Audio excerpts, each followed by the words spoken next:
Teoría de las relaciones humanas, presentado por Nancy Adriana Barrientos,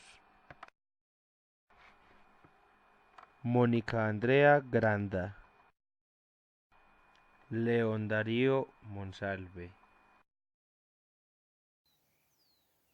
Hola, ¿qué tal amigos? Hoy venimos a compartir un tema muy importante con ustedes y que le ha dado grandes avances a la administración de empresas, la teoría de las relaciones humanas.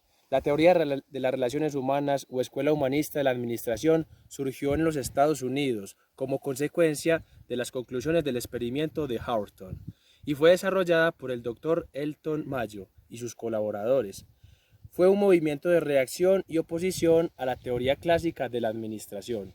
Surge en consecuencia a que el enfoque clásico no lograba la suficiente eficacia en la productividad. Esto hizo que aumentara el interés para ayudar a todos los gerentes a manejar con eficiencia los recursos humanos de las organizaciones. A continuación los invito a que conozcamos más a fondo acerca de este importante tema.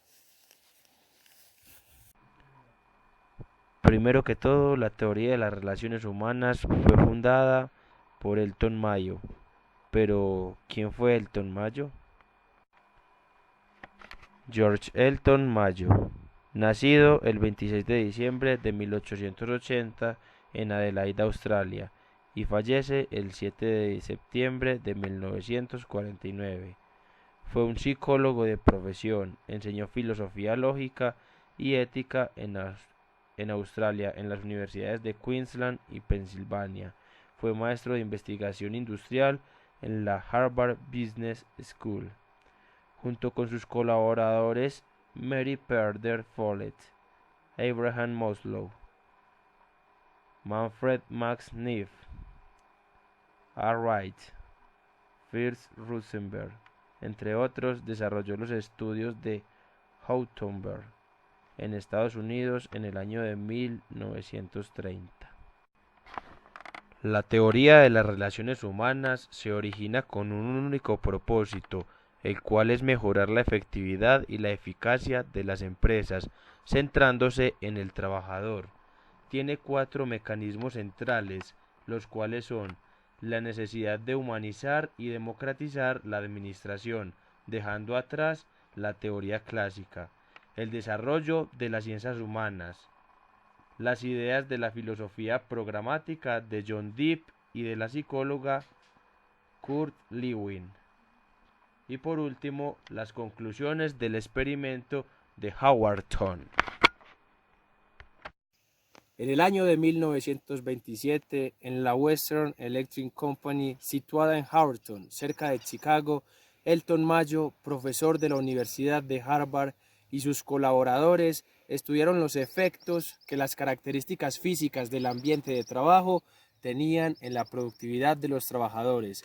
Así que iniciaron una serie de experimentos y estudios que se prolongaron hasta 1932. Los resultados de los estudios de Hawthorne sorprendieron por igual a los investigadores y a los gerentes de la planta. Los invito a que conozcamos los cuatro experimentos y sus resultados. Experimento de Hawthorne.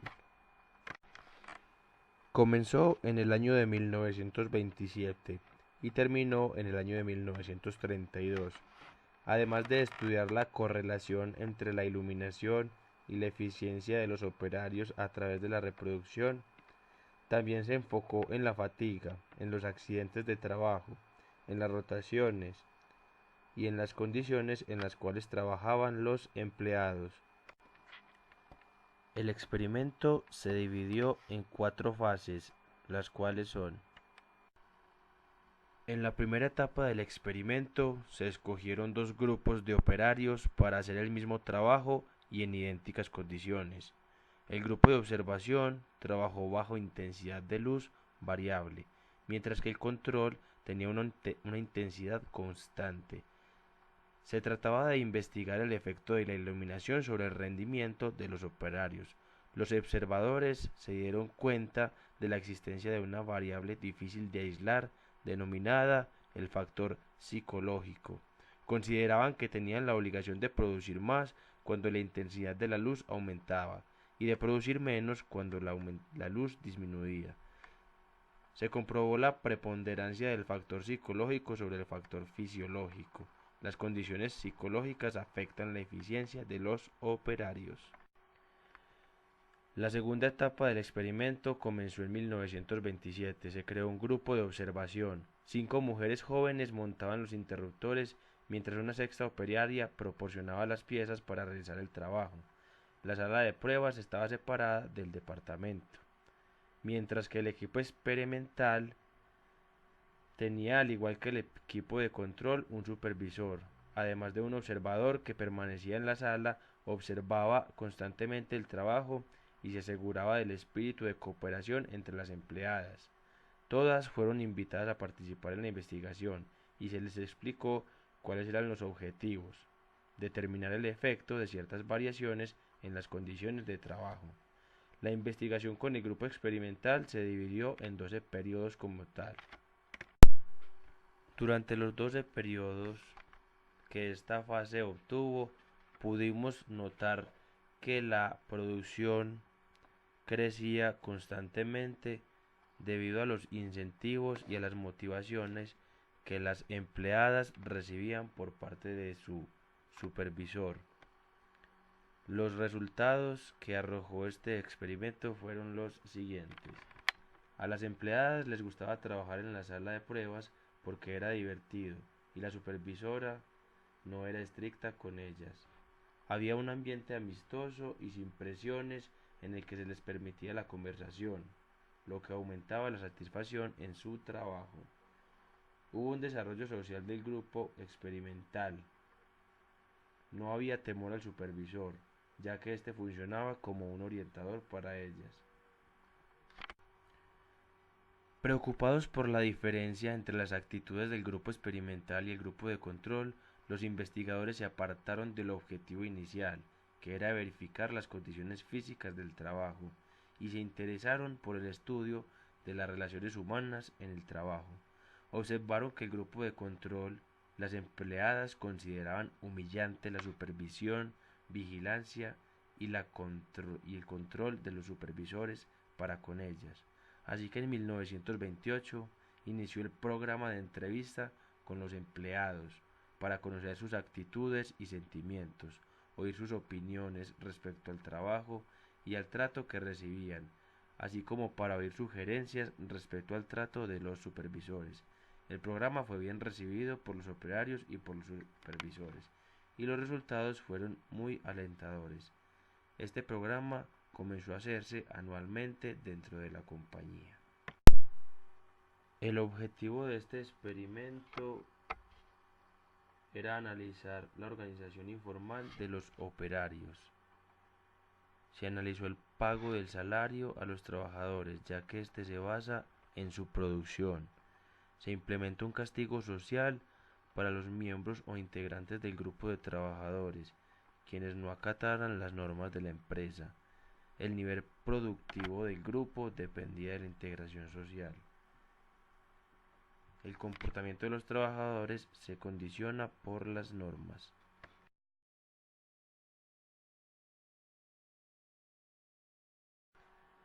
La capacidad social del trabajador es la que determina su nivel de competencia y eficiencia, mas no su capacidad de ejecutar movimientos eficaces dentro del tiempo establecido.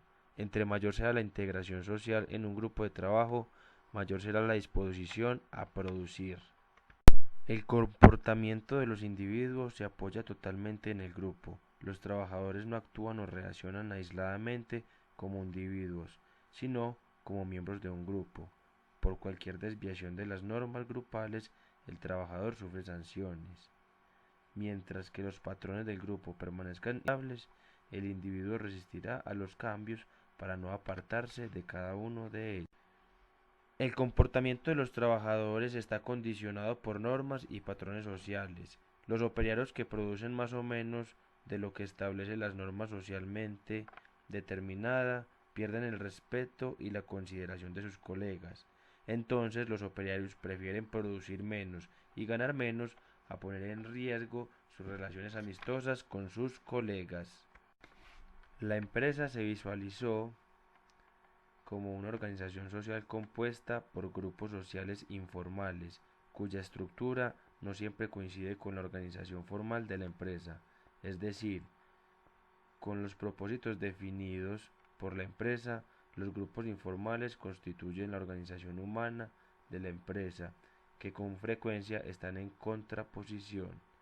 Los grupos informales definen sus reglas de comportamiento, formas de recompensa o sanciones sociales.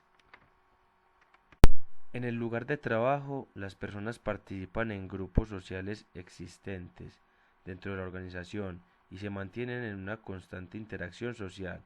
Para explicar el comportamiento humano en la organización, la teoría de las relaciones humanas estudió la interacción social.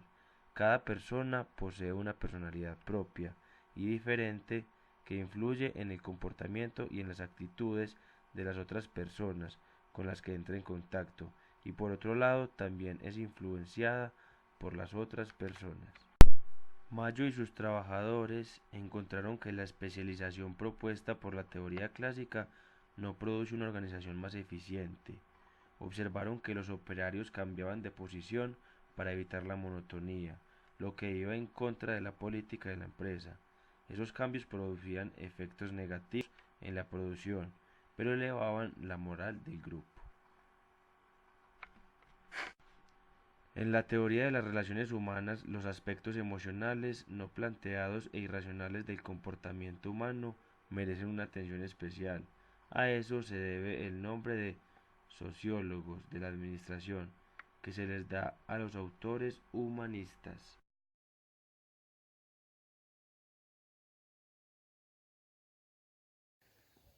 Aportes de la teoría de las relaciones humanas. Mejoró la perspectiva clásica que consideraba la productividad. Recalcaron la importancia del estilo del gerente y con ello revolucionaron la forma de todos los administradores. La atención fue centrándose cada vez más en enseñar las destrezas administrativas en oposición a las habilidades técnicas. Hizo renacer el interés por la dinámica de los grupos, trabajo en equipo.